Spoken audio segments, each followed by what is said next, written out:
بسم اللہ الرحمن الرحیم سبحانک لا علم لنا الا ما علمتنا انک انت العلیم الحکیم۔ تمام ناظرین کو ہدایت اسلامک ٹیچنگ چینل پر خوش آمدید کہتا ہوں۔ آج کے اس ویڈیو میں آپ کو بتاؤں گا کہ کیا نیک آدمی کی وفات پر عرش حرکت میں آ جاتا ہے، اور وہ کون سے خوش نصیب صحابی ہیں کہ جن کے بارے میں امام الانبیاء علیہ الصلاۃ نے فرمایا کہ ان کی وفات پر عرش الہی نے حرکت کی۔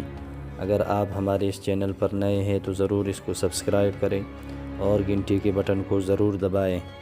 وعن ابن عمر رضی اللہ تعالی عنہ قال قال رسول اللہ صلی اللہ علیہ وسلم۔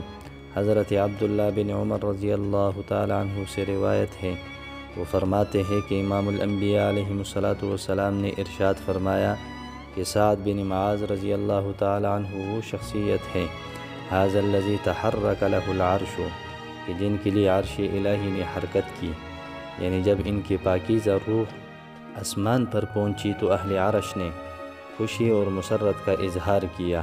وفتحت لہ ابواب السماء، اور ان کے لیے آسمان کے دروازے کھولے گئے۔ وشہدہ 70,000 من الملائکۃ، اور ان کے جنازہ میں 70,000 فرشتے شریک ہوئے۔ لقد ضم ضمۃ، اور ان کی قبر تنگ کی گئی۔ ثم فرج عنہ، پھر یہ تنگی امام الانبیاء علیہ الصلاۃ کی تسبیح اور تکبیر کی برکت سے دور ہوئی۔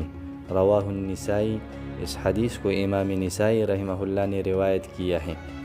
اس حدیث میں امام الانبیاء علیہ الصلاۃ نے خود حضرت سعد بن معاذ رضی اللہ تعالی عنہ کی فضیلت بیان فرمائی کہ حضرت سعد رضی اللہ تعالی عنہ جب اس دنیا فانی سے رخصت ہوئے تو ان کی وفات پر اللہ جل جلالہ کا عرش حرکت میں آ گیا۔ جب ان کی روح وہاں تک پہنچی تو اہل عرش نے خوشی اور مسرت کا اظہار کیا، اور ان کی روح مبارک کے لیے آسمان کے دروازے کھول دیے گئے، اور 70,000 ملائکہ ان کے جنازے میں حاضر ہوئے۔